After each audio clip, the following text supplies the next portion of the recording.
నమస్తే. న్యూస్ 24 తెలుగుకి స్వాగతం. వార్తలను ముఖ్యాంశాలు ఇప్పుడు చూద్దాం. పొంగనూరులోని బజారు వీధిలో ఆర్యవైశ్య సంఘం ఆధ్వర్యంలో శనివారం భక్తి శ్రద్ధలతో 7 శనివారాల పూజా కార్యక్రమాన్ని నిర్వహించారు. ఈ సందర్భంగా శ్రీదేవి భూదేవి సమేత శ్రీ మలయప్ప స్వామివారి ఉత్సవమూర్తులను ప్రత్యేకంగా మండపంలో కొలువు తీర్చి అభిషేకాలు, అర్చనలు, ప్రత్యేక పూజలు నిర్వహించారు.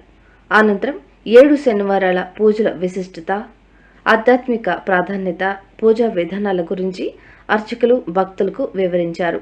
భక్తుల చేత పూజా కార్యక్రమాలు నిర్వహించి ఆశీర్వచనాలు అందజేశారు. ఈ కార్యక్రమంలో అధిక సంఖ్యలో ఆర్యవైశ్య మహిళలు, భక్తులు పాల్గొని శ్రీదేవి భూదేవి సమేత శ్రీ మలయప్ప స్వామి వారి ఆశీస్సులు పొందుకున్నారు.